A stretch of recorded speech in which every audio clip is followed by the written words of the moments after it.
అందరికీ నమస్కారం. 13,000 కోట్లతో దొరికిన నేత తీవ్ర కోపంలో చంద్రబాబు. ఈ విషయాలను తెలుసుకుంటే వీడియో మీరు కంప్లీట్‌గా చూడండి. అప్పుడే మీకు కంప్లీట్ ఇన్ఫర్మేషన్ ఏంటో అర్థమవుతుంది. అదేవిధంగా చాలామంది వీడియో చూస్తున్నారు గానీ, సబ్స్క్రైబ్ చేసుకోవడం మాత్రం మర్చిపోతున్నారు. దయచేసి సబ్స్క్రైబ్ చేసుకోండి. సబ్స్క్రైబ్ చేసుకోవడం వల్ల నేను చేసే ప్రతి ఒక్క అప్డేట్ మీరు ముందుగానే పొందగలుగుతారు. అదేవిధంగా చాలామంది లైక్ చేయడం మర్చిపోతున్నారు. దయచేసి లైక్ చేయండి. లైక్ చేయడం వల్ల ఈ ఇన్ఫర్మేషన్ అనేది మనం చాలా మందికి రీచ్ చేసిన వాళ్ళం అవుతాం. ఇంక లేట్ చేయకుండా వీడియోలోకెళ్ళిపోదాం. ఫ్రెండ్స్, ఏపీ అసెంబ్లీ సమావేశాలు ఈ రోజుతో ముగియనున్నాయి. ఉదయం 9 గంటలకు శాసనసభ ప్రారంభమైంది. ఉదయం 10 గంటలకు శాసనసభ మండలి సమావేశాలు ప్రారంభమయ్యాయి.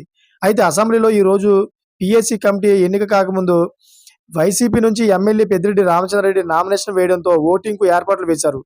అయితే ఒక్కో సభ్యుని ఎన్నికకు 20 మంది ఎమ్మెల్యేలు సంఖ్యాబలం అవసరం. అయితే ఏపీ అసెంబ్లీలో ప్రశ్నోత్తరాలు కొనసాగుతున్నాయి.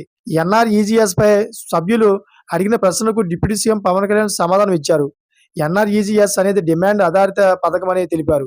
నైపుణ్యం లేని మాన్యువల్ పనిని చేయడానికి వయోజనులకు 100 రోజుల పని కల్పిస్తున్నామని తెలిపారు. కేంద్ర ప్రభుత్వం ఆమోదంతో ఈ పనులు చేపడుతున్నామని అన్నారు. అయితే ఎన్ఆర్‌ఈజీఎస్‌లో కొత్తగా పని కోసం నమోదు చేసుకున్న వారికి జాబ్ కార్డులు 15 రోజులుగా ఇవ్వడం జరుగుతుందని వివరించారు. అయితే కిలోమీటర్ల లోపు పనిని కల్పిస్తున్నామని అన్నారు. అసెంబ్లీలో సభ్యులు చెప్పిన విషయాలను నోట్ చేసుకున్నామని డిప్యూటీ సీఎం పవన్ కళ్యాణ్ తెలిపారు. అయితే 5,400 కోట్ల రూపాయలు వెజ్ మెటీరియల్ కాంపౌండ్‌తో నిధులు వచ్చాయన్నారు. అయితే జగన్ ప్రభుత్వం 13,000 కోట్లు దారి మళ్లించిందని, ఈ అంశంపై లోతైన విచారణ చేపట్టాలని అధికారులకు ఆదేశించారు. జాబ్ కార్డుల్లో అవకతవకలపై చర్యలు తప్పనిగా ఆహ్, జాబ్ కార్డులో అవకతవకలపై చర్యలు తప్పనిసరిగా తీసుకుంటామని డిప్యూటీ సీఎం పవన్ కళ్యాణ్ హెచ్చరించారు. Thanks for watching friends.